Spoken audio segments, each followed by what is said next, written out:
Is leadership this thing that people look for as promotions, right? Thing that they should be seeking out? Is that you plan and Allah subhanahu wa ta'ala plans and Allah subhanahu wa ta'ala is the best of planners. I came in with so many dreams, all the things I was going to do. We really thought we were going to make a huge difference. then lockdown. All of it's gone, right? If you're a youth leader, you have to be able to articulate that vision in a very effective manner. Does that mean that you need to be able to talk to thousands and hundreds of thousands of people? No, not necessarily. Are you willing to come out of your comfort zone? To be a really great leader, you have to be. Allah subhanahu wa ta'ala doesn't need our sacrifices, but we certainly do. We want to be on the right side of history, and it's about what we're going to do. Is there something special certain people have that makes them better at leadership over others? So like nature versus nurture? Nurture, yeah.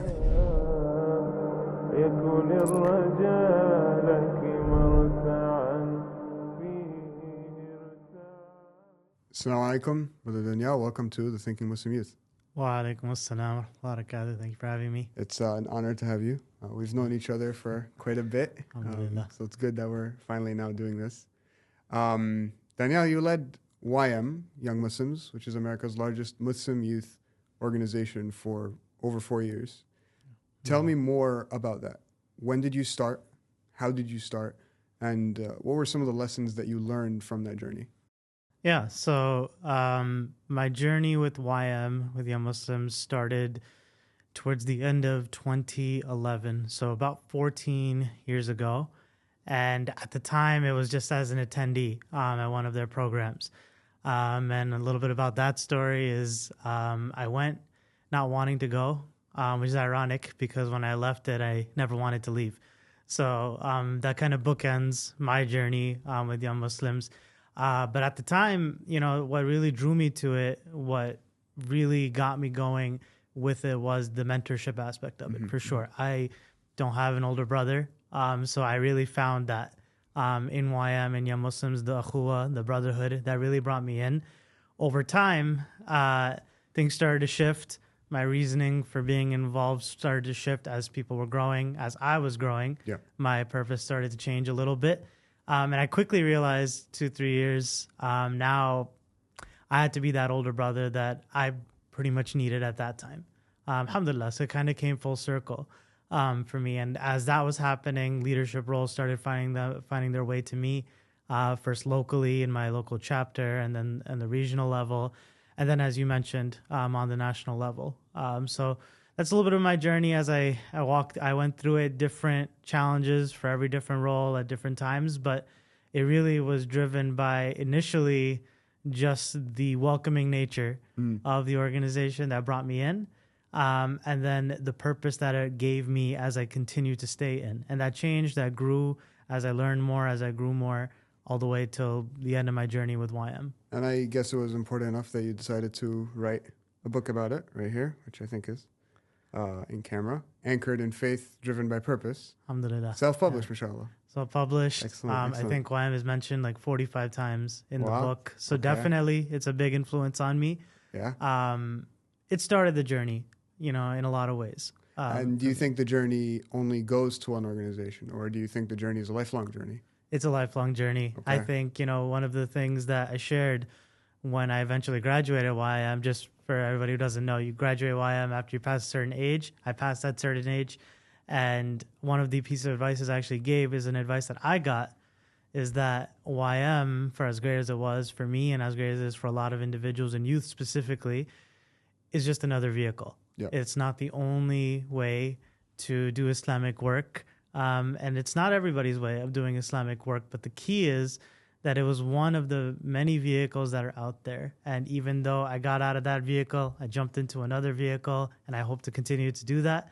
The goal, the destination is not the organization. The goal and destination is Jannatul Firdaus, right? That's what we're all aiming for, the pleasure of Allah subhanahu wa ta'ala. Right, yeah. How you do it, what vehicles you choose, it may change, it may shift a little bit over the years, but the key is to stay moving and keep going towards that.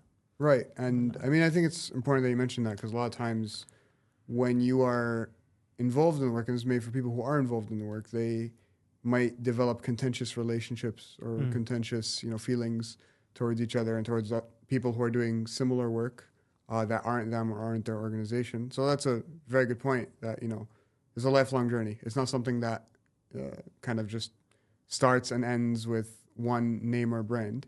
Yeah. So I wanted to dig a little deeper into your story because I think your story is very powerful and it's a very beneficial story. How did it start? How did your story with leadership start? And I think specifically to just I'm going to cheat here a little bit because I know you.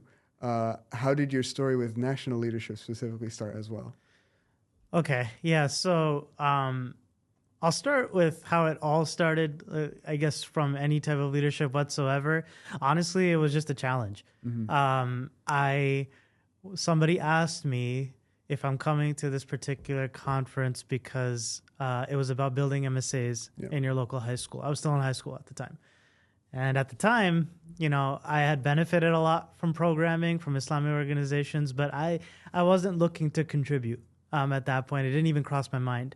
So I just said no, like I always would. And then the individual who told me about it gave me that little disappointment. It's in the book as well, like a little story on it, but a little disappointment. It wasn't much. And to be honest with you, he just reached out to me a few days ago telling me like he didn't mean to be that disappointed.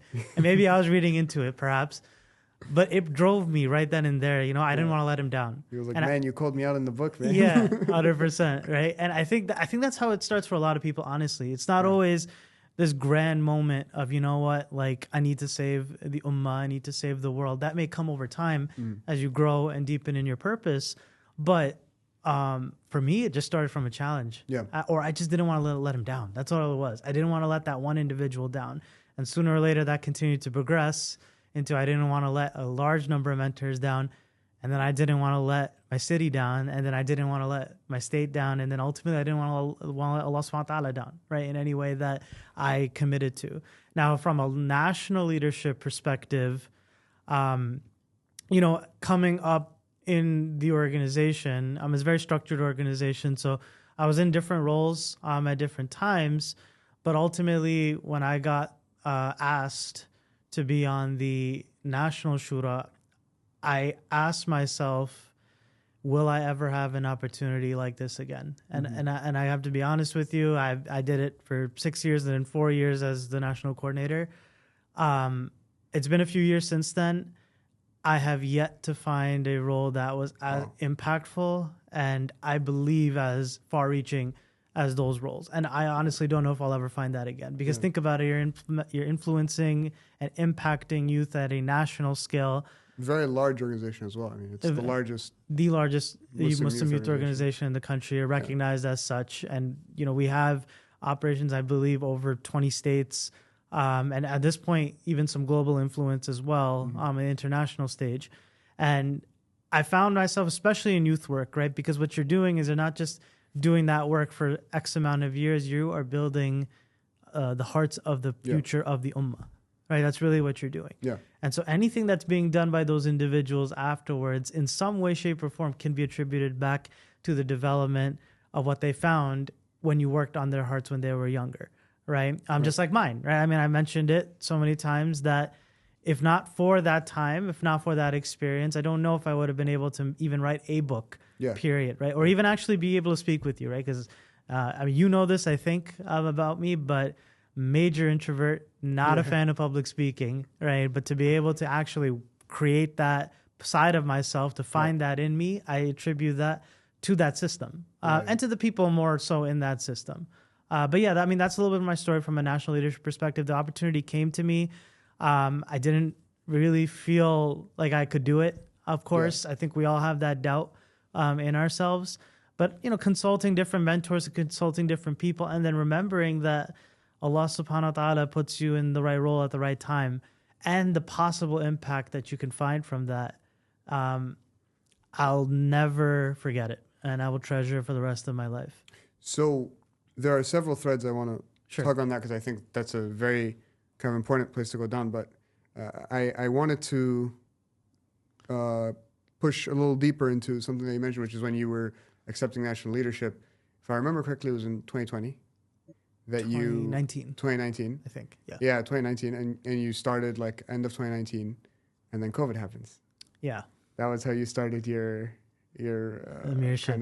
Your first entryway into the top level or the most highest responsibility level of national leadership. how did that? I mean, that was terrible timing, man. Yeah. How did that go?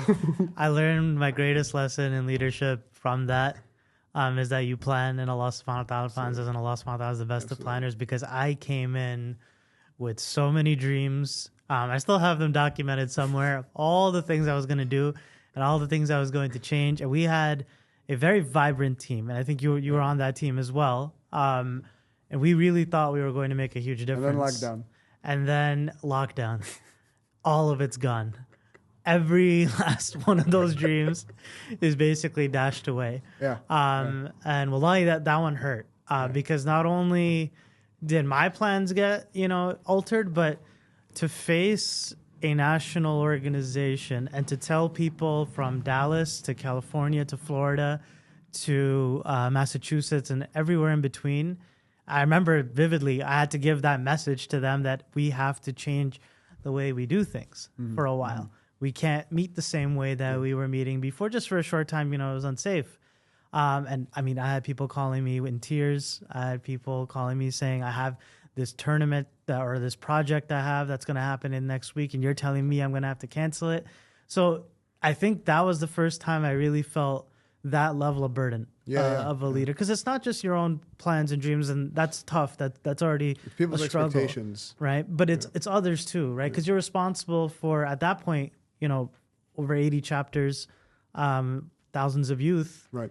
And you are responsible for telling them, what they can and cannot do, and taking responsibility for anything that happens, whether you're there or not, right? So I think that was a very important time, a trying time, and I think it helped my development, but it also springboarded, I think, one of the most important times in our organization's history, because it allowed us to really build out our vision, right? Because we were moving 100 miles an hour all the time, and that's, I think, one of the challenges of joining an organization that's already been running for so long is you're kind of just another hamster on the wheel. That made us reflect and change everything, our whole approach, our whole bigger picture. And not to make this too long, but it allowed us, I think, to reset, refocus, recalibrate into the next 10 years of what YM is going to look like. And honestly, Islamic work in the West is going to look like. Yeah. And I think it's very high stakes. I wanted to go back to something else that you said, which is, your experience with leadership, your experience being put into roles of responsibility. That's what helped you develop a persona that's unnatural to you about, public speaking and being able to be out there and, be able to deal with people, right, on a more high intensity level that maybe you said you're an introvert. How important is it for the young Muslim youth who is trying to make an impact in the world? How important is it that they know how to do public speaking? I think to some level it's a must. I think everybody's a little bit different. I have found leaders that are just as effective, even if they're not the most charismatic person in the room. I never considered myself a most charismatic person in the room, even though I had to learn the base level of public speaking. I think at some point you need to develop your communication skills, and you do need to be able to use that and leverage that, because you're calling people towards something, right? If you're a youth leader, if you are calling people towards a vision, you have to be able to articulate that vision in a very effective manner. Right now, does that mean that you need to be able to give TED Talks and you need to be able to talk to thousands and hundreds of thousands of people? No, not necessarily. You don't have to be Sami Hamdi. Right. You don't not have every to be leader has to be Sami, right? I'm not, that's for sure. But I do think knowing who you are is really going to come in big when you're a leader, right? Everyone has different strengths, different weaknesses, but accentuating those strengths and being willing to push outside your comfort zone, I think that's the real question, right? It's not just public speaking, but are you willing to come out of your comfort zone? To be a really great leader, you have to be, right? And it's going to be tough, but that's where the growth comes from. I think the hardest points for me, it's a funny story. The first time I ever publicly spoke, I got yelled out of the room by the uncle who was in the third row. Yeah, first time. And they put me to fundraise for something I had no idea what I was doing for. I was probably, I think, 17 or 18 years old at the time. Went up there and just got destroyed. I feel like that's a core experience for anyone who... 100%. Like, you have to go through that. It's rite of passage. And that moment hurt like nothing I've ever felt at the time. It was embarrassing. But it, in a lot of ways, paved the way for me to be able to do what I've been able to do since then. Alhamdulillah. Right. So there's the way you talk about leadership is very interesting, because if you listen to a lot of corporate or corporate focused podcasts, for example, or we listen to how corporations talk about leadership. It really seems like it's about making good managers, and it's always very opportunistic and looks at leadership as almost a self-serving, enterprise that you have to go out seeking. But your story is actually very different, and the way you talk about it is very different. It almost feels like you fell into these roles by accident. Yeah. And I mean, there's something to be said about that.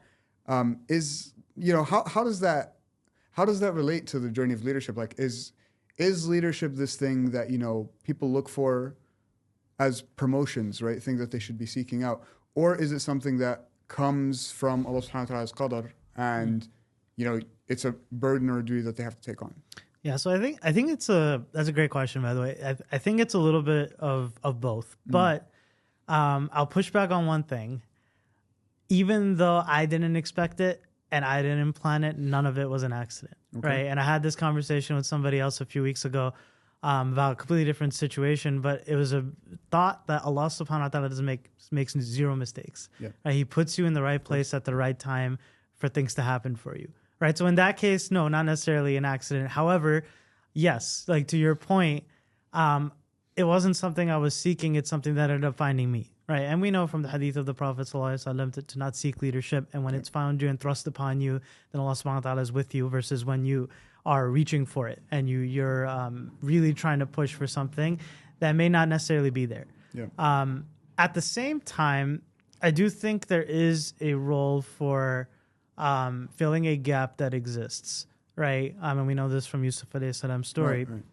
that if you are the most qualified, and we've been talking about it this week actually, that if there's an opening and someone less qualified is moving into it, that maybe you do need to step up, right? Musa alayhi salam, he says, "Ij'alni ala khazain al-ard." 100%.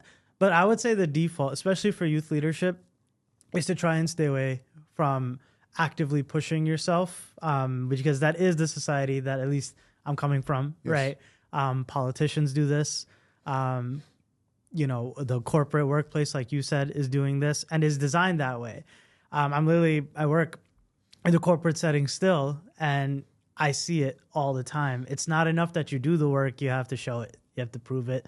It has to be added to your resume. You're literally putting out your resume of all the things that you accomplished just for the hope of a promotion.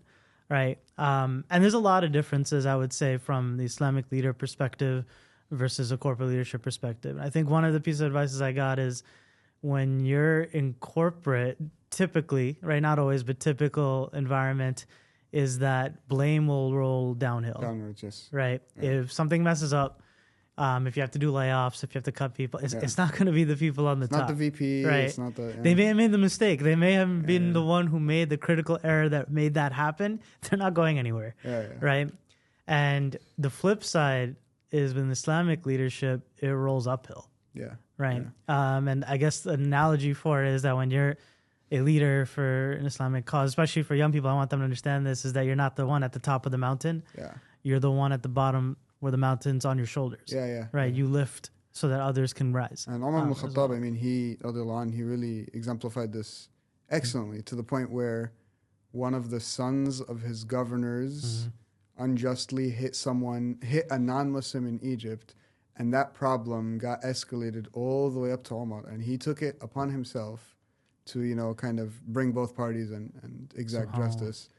So no, you're absolutely right. I mean, that's a very good point. I mean, when we look into, leadership studies, and you studied, I believe, nonprofit leadership as well. You did a master's degree in it. When you study leadership from a Western standpoint, there are some writers and some, of their scholars who will focus on this idea of innate personalities that are more predisposed to leadership. And I wonder what the Islamic take is on that. Is there something special that certain people have that makes them better at leadership over others? Is it something that can be learned? And I mean, I guess there's another part to it as well, which we'll get to, which is maybe then what are 3 things that make or are essential to making a leader. But we'll start with the first part. So like nature versus nurture. Nurture, yeah. We're doing all the bad questions right now. Yeah. It's another tough one. I will say that there is an element that someone may be more predisposed towards something. Right. For example, someone may be more extroverted. Someone may be more introverted. Someone may have had certain privileges when they were younger. Someone may not have. Right. Some might be very well learned. Someone might be an illiterate. Right. Who ends up, becoming a prophet. Nabi sallallahu alaihi wasallam. Right. But I think that being said, most, if not all, of these leadership skills can be learned. And I think what it takes to do it, though, is that little bit of grit. Right. You have to be able to put in the time and the work for it. And we know that Allah subhanahu wa ta'ala holds us accountable for up to our abilities and our potential. Right. So for somebody who is blessed with certain skill sets and certain talent and maybe certain influences, and they got that luck or that privilege to have that, right? Maybe something they didn't even have to work for. It was just there. Allah subhanahu wa ta'ala has that expectation for them to now reach their potential. Yeah. Right. Whereas someone who may have to struggle a little bit more and may have to push themselves a little bit more, Allah subhanahu wa ta'ala is going to hold them accountable to their ability, but they have the ability if they're willing to put in the time and the effort. And I think I missed your second question. The second question was, is there something special that makes people leaders? Is it something that can be learned? So I think we covered that. So then the next, that kind of begs the question then, if it is something that can be learned and you think that leadership skills can all pretty much be learned, what are, and just quick fire, feel free to challenge the question, but quick fire, what are the three most important points or most important things for someone who is Muslim youth being put into a leadership position or is trying to develop themselves to become a leader? What are the three most important traits that they need to have? So there's definitely more than three, but I'll think of the top three I can think of from my experience. Is one, the concept of shura is very important. Especially if you're just getting into it. Yep. You have to build that discipline from the start. And shura means a lot. It's not just the idea of talking to somebody and getting advice. It's the idea of, are you even willing to, ask somebody for advice? And to be able to be willing to, you have to conquer some demons. You have to conquer some of the diseases of the heart. You have to conquer your arrogance. You have to conquer your ego. You have to conquer this idea that you do not have all of the answers, right?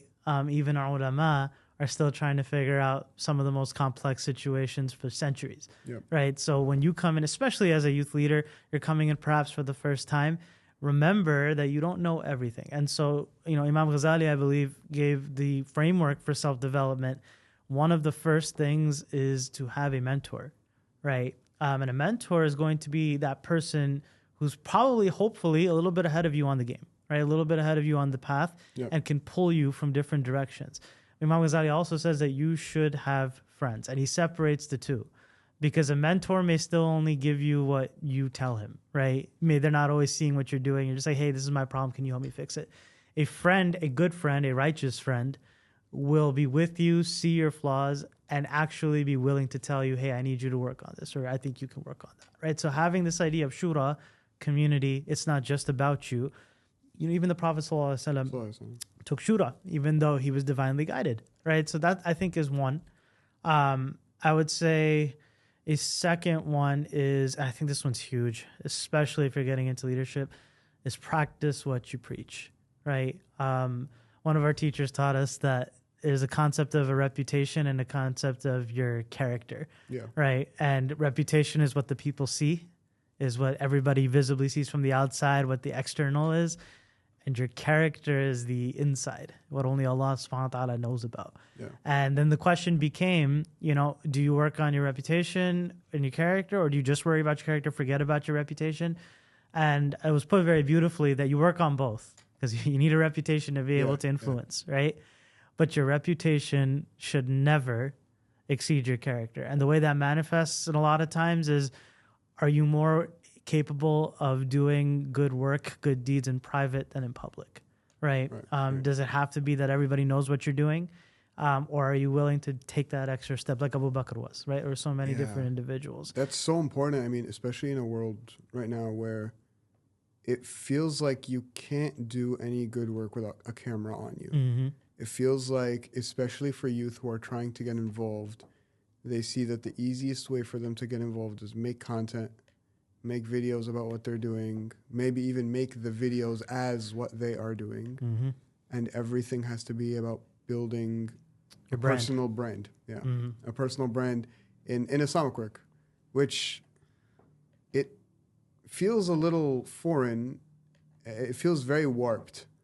So that's a very, very essential message, I think. And we're in this culture from a corporate and capitalist standpoint where I have to have a resume.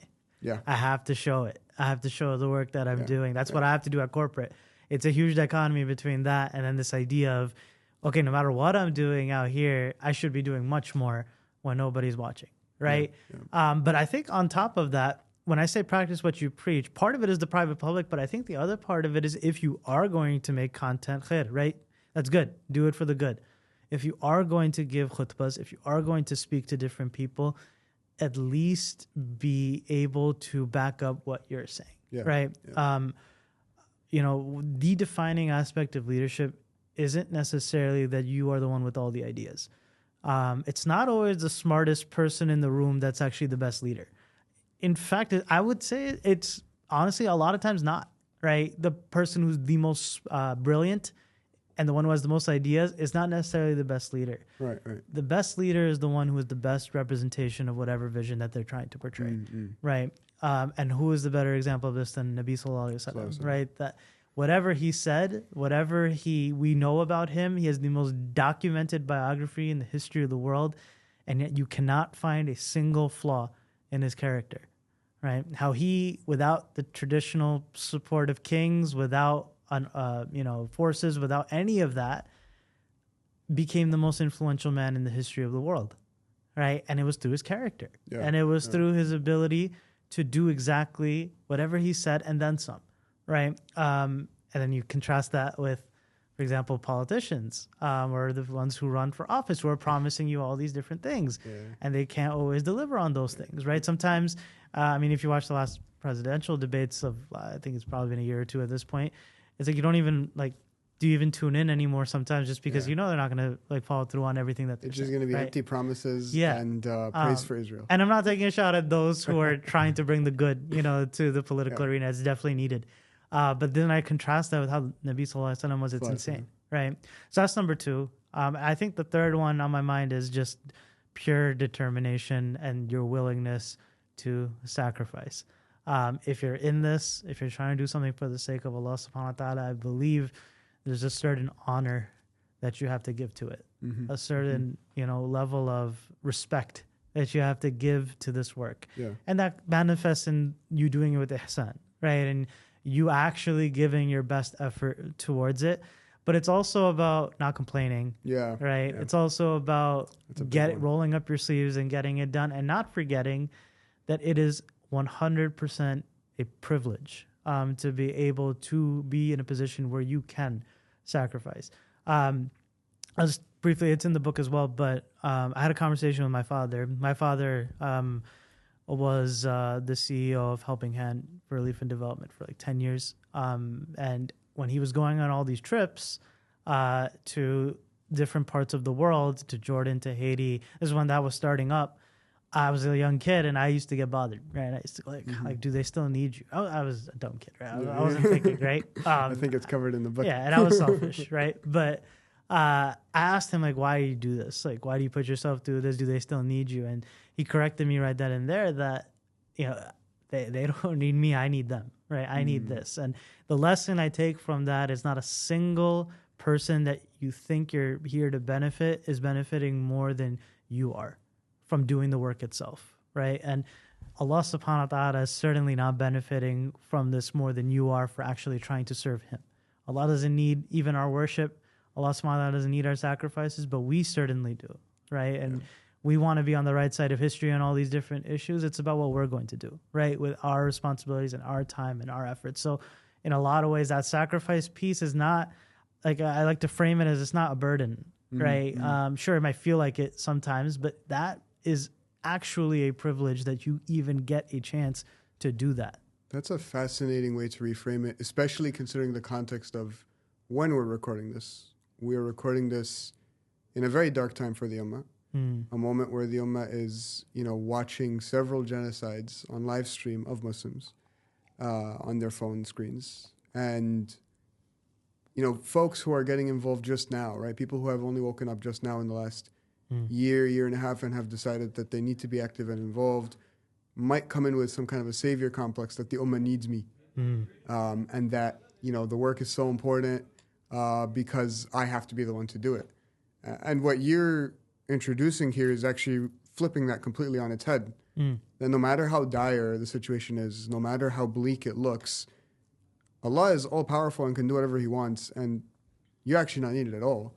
And it's fully our honor that Allah has chosen any of us to be involved to do something for the sake of the Ummah. That's 100%. Very powerful reframing, I think. That's really important.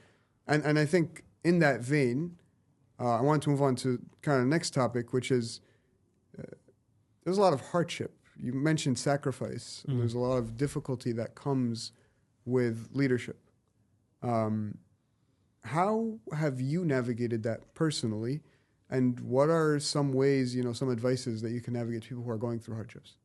Yeah. And so it's a tricky question because the hardships are usually so different. Yeah. Right. Yeah. And I can give you a slightly different answer for each hardship. So I'll give you like one hardship that I already introduced earlier, which is just the burden of leadership, which is like when you're responsible for all of these different individuals or people, or even if it's not at a national scale, whatever Allah subhanahu wa ta'ala has made you the shepherd of, right? That enough is a burden and you're going to feel very lonely. Yeah. Right. And they say that it's very lonely at the top. That's not Can you something- confirm? Yeah, right. I absolutely can. I think we all can, right? And that's not exclusive to whoever said that. That includes what you're doing in Islamic work as well. You think there weren't times where the Prophet ﷺ wasn't very alone, right, or very much feeling it, right, in some type of way, and all roads in terms of how you deal with it come back to Allah subhanahu wa ta'ala, right? That one of my mentors told me that if you want something and you're not making tahajjud for it, you're not praying tahajjud for it, you probably don't really want it, right? And we know our fara'id, they're the most important as well, but especially as a leader, especially as a youth leader, if you want to get into that habit and practice, you have to be able to learn how to make that a part of your schedule. I just highly recommend that. Almost mandate, not that I can, but I would say, as much as you possibly can, you should do that. But then there's other things too, right? I mean, loss. I think loss is a big one. I can tell you in my leadership journey, there's been many times where you lose somebody, especially somebody. You could lose something here and there, but when you lose somebody who's very close to you, whether it's a parent, family member, mentor, that really can drastically affect your path, right? Because now things don't make sense. I was doing it for this, but now this has happened in my life, and you're going to experience loss. Yeah. Right? It's a part of what we do, and it's just a part of life, right? That it's always going to come up. But how do you then change that? How do you manifest that into a learning lesson for you? And I think, again, it comes back to this yaqeen, this belief, this conviction that there is something better than what we're here for right now. Right, and that the hereafter is better than the present. And what you're saying really reminds me of when, the Prophet ﷺ passes away and the Ummah goes through the largest tragedy of its existence, which is the passing of the Prophet ﷺ. And the entirety of the Sahaba are in complete disarray, complete distress. And it's the unshakable faith of Abu Bakr radiallahu anhu, who stands up and says his famous statement, whoever worshipped Muhammad, peace be upon him, has passed. Whoever worshipped him, Muhammad has passed away, and whoever was worshipping Allah, Allah is everlasting and never passes away. And for me, that that's pretty much what it is that you're saying here. That is the guiding compass. That is what gets you through the good and the bad, but that is what gets you through specifically the hardship. So a follow up on what we said earlier. we were talking about, if there's something special, if there's something innate about leadership, and if anyone really can be a leader. But there is, something I wanted to kind of touch on a little bit. There are a lot of people, a lot of youth, specifically in the last year and a half, who might have been activated. They see the events that are happening around them. They see the state of the Ummah. They see Gaza, and they think they want to do something. They want to get closer to the Deen, but they also want to do something about that, right? And they might not know where to start. They might not know where to go so that they can kind of turn that, potential energy into inertia, to turn that interest into, actual action and organizing. What's your advice to them? How should they start? Yeah, it's a good question. I think like one of the things that happens a lot, by the way, with this is I notice a lot of people will put it in the hands of somebody else. So I want to start. So I'm going to go find someone and I'm going to ask, hey, do you need something? If you ever need anything, let me know. Right. And that's noble. That's awesome.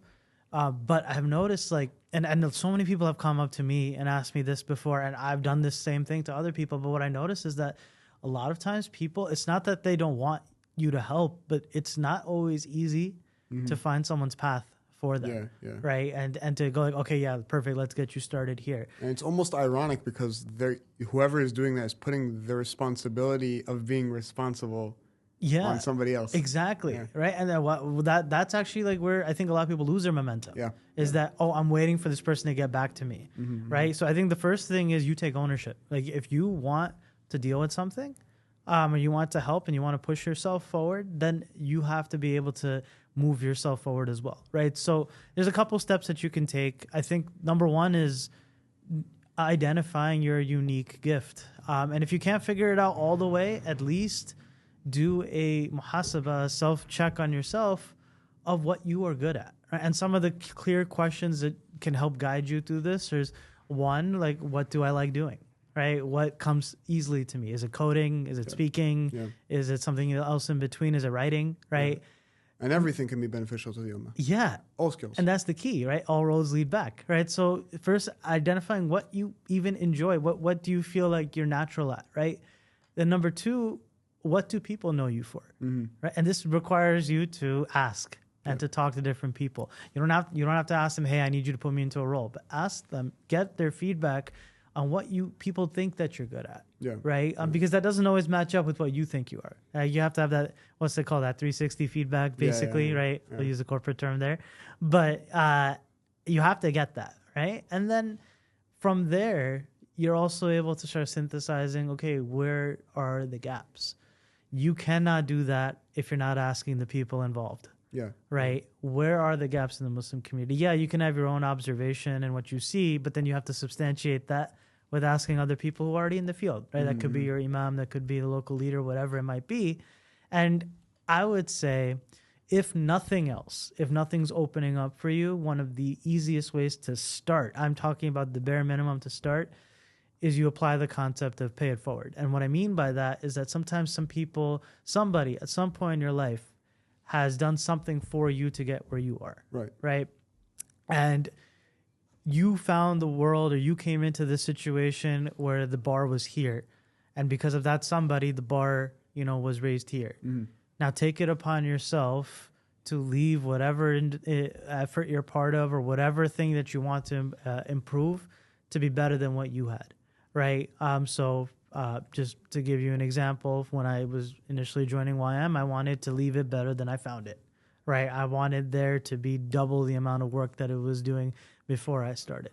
Right. And if you really bring that back and bring that down, think of something a sacrifice that somebody made for you. Every single one of us is the product of somebody else's da'ah. Could be our parents, could be family, could be your mentors, could be somebody. Now pay that forward to the next person. If you were taught how to do Quran or how to read Quran and memorize Quran, start there, right? Maybe you help someone else read Quran, right? And that's if you can't find anything else and you're just really struggling and you want to find something, start there, right? And that will test your sincerity as well, because are you doing it because you want to be the one who rescues Gaza, so to speak? Yeah. Or are you doing it because you genuinely want to get closer to Allah subhanahu wa ta'ala, right? So that's a huge part of it. Are you able to pay it forward with whatever blessings that you were blessed with? Yeah. Right. Yeah. I think that's a very important part about starting. and just getting yourself moving in Yeah. some type of way. And if I might add to that, something I see a lot of, youth jump into when they're trying to get started, they get activated and they want to do something, they'll go for the most public-facing thing. They'll go for the videos, they'll go for the khutbahs, they'll go for, trying to give halaqas. And all of that's well and good. That's all very necessary. And maybe at some point they should do it. But I have found, and I'm sure you'll agree, but I found that especially in the beginning, it is so important for the Islamic worker to do the work that no one sees. Yeah. To use that training wheel period to get their reps in, right? Yeah. Earn their stripes by doing the work that nobody sees and that only Allah subhanahu wa ta'ala sees.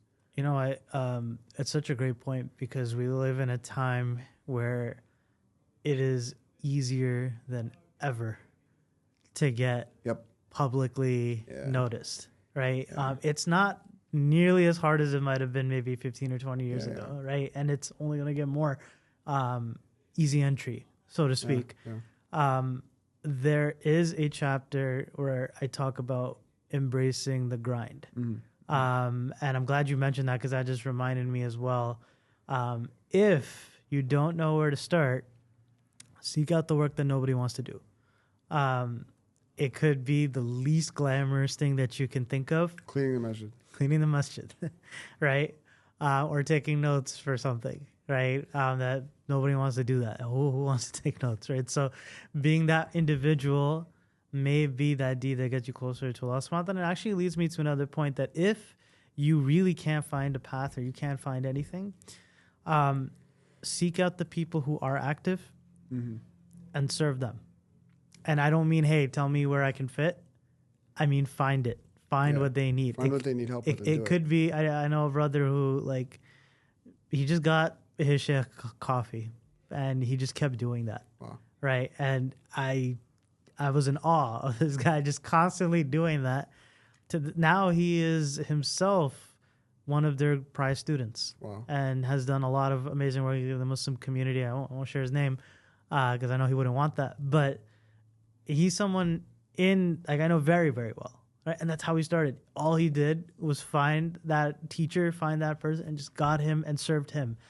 And you would be surprised. Part of this is your own tarbiyah and your own training, right? Of putting, like you said, I won't repeat that. But the other part is once you're starting to get close to the people who are active, it's all about your company, man. If you're near people who are purposeful and people who are active, you can't help but let it rub off on you. Right. Versus your net worth, right? And I mean that was what it was for me, right?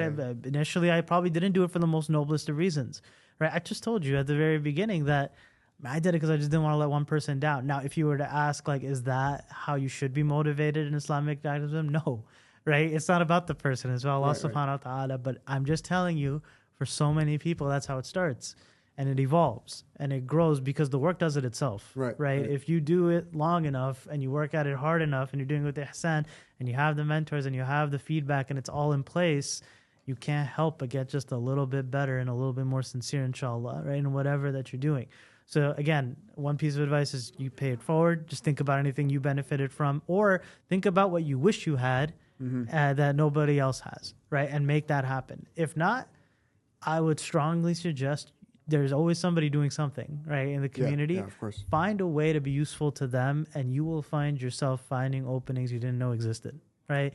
Yeah. May Allah make it easy for anyone who's trying to get involved. I mean. Danielle, this was an excellent conversation, and we can go on forever. But I wanted to just ask, where can people find your book?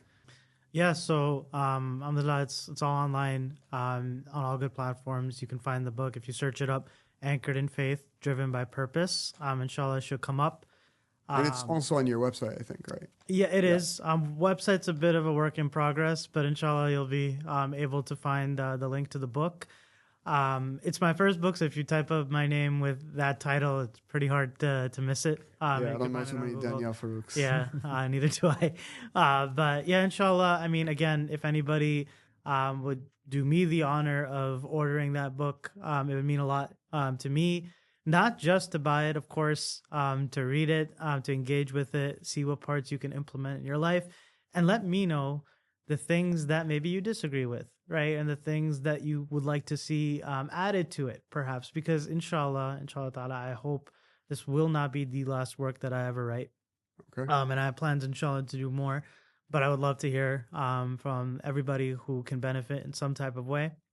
Alhamdulillah, it's already been amazing so far to hear all the feedback, both the good and the things that I need to improve on. But if anybody wants to give it a shot, please go for it. It's on all good platforms. And you'll be able to find it online, inshallah, no doubt. Inshallah. Danial, we are trying to make it a habit on the show to have a closing question for every speaker or every guest. Don't worry, it's no question that will get you in trouble yet. But other than your book, what are you currently reading, or what's a book that has really impacted your life? So there is a leadership book, because now I've started to sort of get into this genre. Yeah. Or actually, I wouldn't say it's really a leadership book, but it's about history of Islam. I just recently reread it, actually, so I'll just share it from there. Is Islam in the World by Sheikh Sayyid Ali Nadwi. And I realized from that reading, and why it inspires me, is because when Islam is not in the leadership of the world in whatever shape that we're talking about, right, the world suffers. Right? Yeah. It's not like when kingdoms fall, nobody cares. Nothing happens. It's just the next monarchy that steps up, right? But when Islam is not in power and Islam is not, engaged with what's going on in the world, then you see the moral decay in the world. Evil goes unchecked. Evil goes unchecked. And it inspires me to realize that this idea of leadership goes beyond what I was saying before, right? It's not just about that one thing that you want to do or just not letting that one person down. It's so much more than that, right? That book is an amazing read. You learn a lot about what the world was like before Islam came with the Prophet ﷺ, what happened after the Prophet ﷺ, and where we are right now, where we are, in a lot of ways, we have a lot of work to do. Yeah. Right. And I think that drives me because it gives me a reason and gives me purpose to keep going, keep trying, keep pushing. Jazakallah khairan, Danial, for the amazing conversation, for making the time to speak with us today. And Jazakallah khairan to the viewers for tuning in. We appreciate your time and your trust in us, and we hope that this conversation was beneficial. And to all the leaders or future leaders out there, one of the most important things for leaders is to keep learning. And really, I can't think of a better place to keep learning than our channel. So please do like and subscribe. If you loved the video, let us know. And if you hated the video, please also let us know. That does help us a lot. This was the Thinking Youth podcast. My name is Musab, and we'll see you for the next one. Assalamu alaikum wa rahmatullahi wa barakatuh. Please remember to subscribe to our social media and YouTube channels, and head over to our website thinkingmuslim.com to sign up to my weekly newsletter.